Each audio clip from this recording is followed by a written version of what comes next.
I got forwarded an article in The Athletic by about 10 to 12 different guys, all saying this is the best article that could ever be written about Game 7, and I read it. It's in The Athletic, and it's written by Jason Stark, who joins us right now. I texted him. I got his number, and he was kind enough to do that.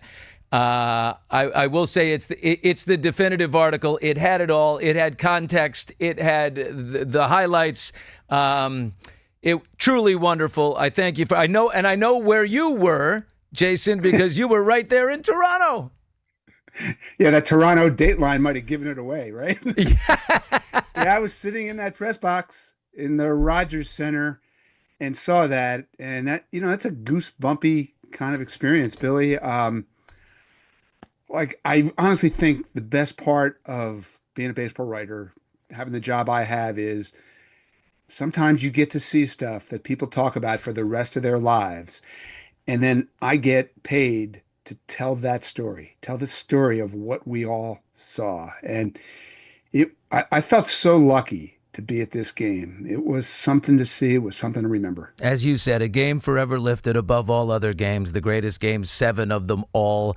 The winning team never led until the 11th inning, which was crazy. A historic tying home run in the 9th, the winning home run in the 11th. We had benches and dugouts cleared in the 4th when Justin Robleski hit Andres Jimenez with a pitch. 7 starting pitchers took to the mound. It's almost like, I like to think of the 4 Dodgers pitchers, and I think of like they're the boy band in sync, and they all go on to successful music, solo careers, or I guess they have their solo careers and then they come together for perfect harmony, and somehow the Dodgers pull it out. Of course, Yoshinobu Yamamoto struck out 8 batters in relief. Was it 8 batters? I think it was. It was he threw 34 pitches when he came in the 9th. But, I mean, of all the storylines in there, Miguel Rojas, a backup infielder brought in the 9th inning, and what he did was incredible. Where do you go as far as, like, the top 5 crazy moments? All right, well, let me just frame that question this way. Just the stuff that you're bringing up here, to me, it's a reminder why baseball is the greatest sport. What in basketball is the equivalent of Miguel Rojas, of all people, hitting that home run in the 9th inning to tie that game? Is that like Kayvon Looney drilling a game-tying 3-pointer for the Warriors at the buzzer? I mean, that would never happen in that sport. Why was he in the game? Why was he in the game at all? I mean, it's amazing that Dave Roberts put him in. Why? Dave Roberts had a gut feel, and it showed those last 2 games a bunch of times. And it was just so cool. Wow. You mentioned, you with Charlie Sheen. Charlie Sheen's the only guy that didn't pitch in that game. The Dodgers pitched everybody but Sandy Koufax. They have 4 starting pitchers, and they all pitched in Game 7. And the Blue Jays pitched their entire rotation except Kevin Gossman. And again, it's a reminder, Billy. Game 7 in our sport, in baseball, is unlike any Game 7 in any other sport. Stuff happens in those games that is so far outside any box that you could draw up or think up. It's why it's so great. If you're not like a baseball diehard, Miguel Rojas, who hadn't started a game in 3 weeks before the night before on Friday night, he sticks this guy in who's a total journeyman. He's the only player ever, and I learned this thanks to you and your article, to hit a game-tying home run in the 9th inning of a Game 7 ever in the history of baseball. I can't believe that. Can you believe that? I couldn't believe it. And stuff happens sometimes in baseball, and it's I'm so happy for him. I'm the guy who's always, anytime anything weird happens, people think of me and they say, "This is your kind of game. This is your kind of story. You would know this."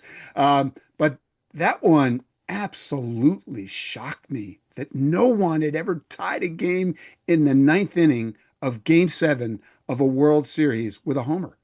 And how about the fact guy did it? And then he said on the broadcast, if you're watching, that he hadn't hit a homer off a right-handed pitcher all year. So I went and looked just to make sure he was right about that, and he was wrong because he had hit one, except he hit it off a guy who was a catcher, and he was only in the game pitching because his team was down by 10 runs. That was the only home run he hit against a right-handed pitcher the entire season, and then he hit that homer in that spot against a closer giving up 5 hits in 5 weeks in the postseason.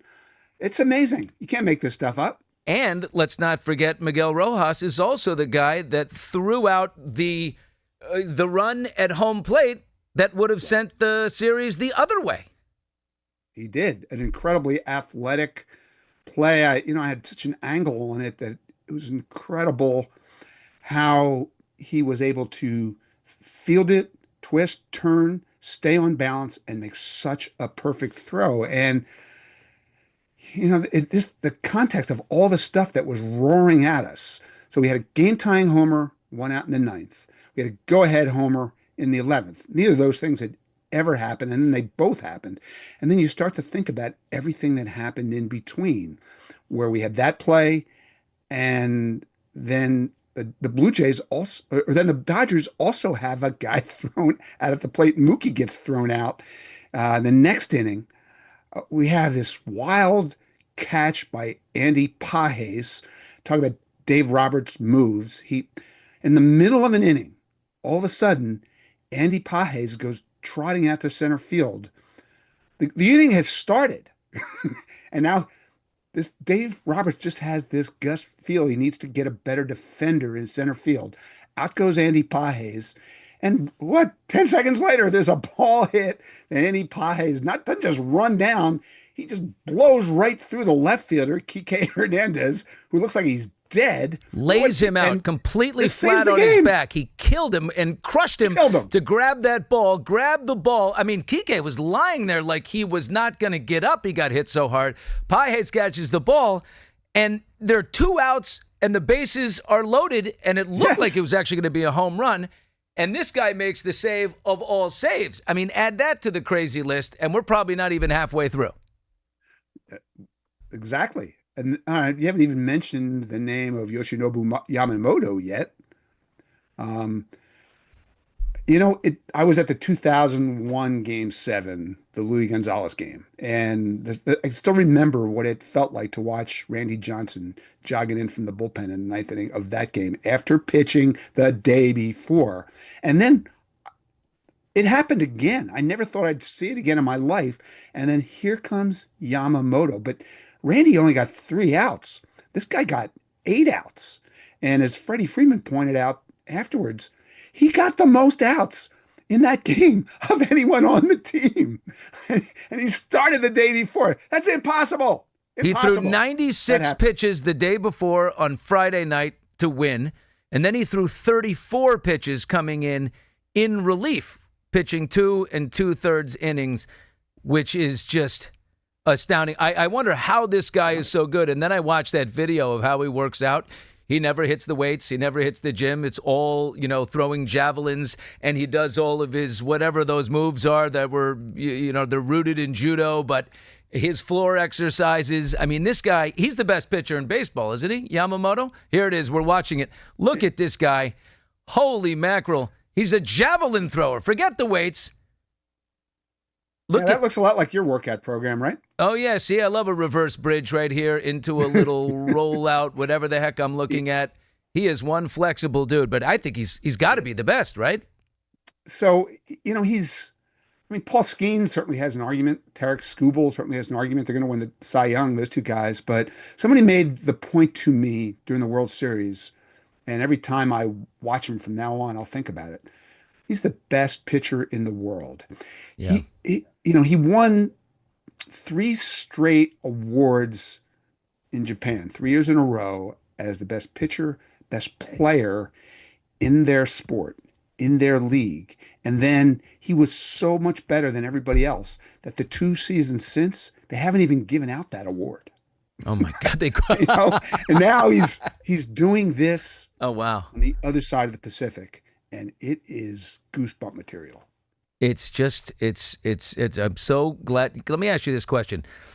Did baseball need this moment? Was baseball, due to, I don't know, football, some of the licensing contract broadcast deals that they had done and a little back and forth, was baseball in need of a reminder of how great this game is and why it's our national pastime? Well, there's some people who need a reminder. There's some casual fans who think football and basketball are where it's at, and baseball's dying. And this is a reminder of just the beauty of baseball, what makes it sports.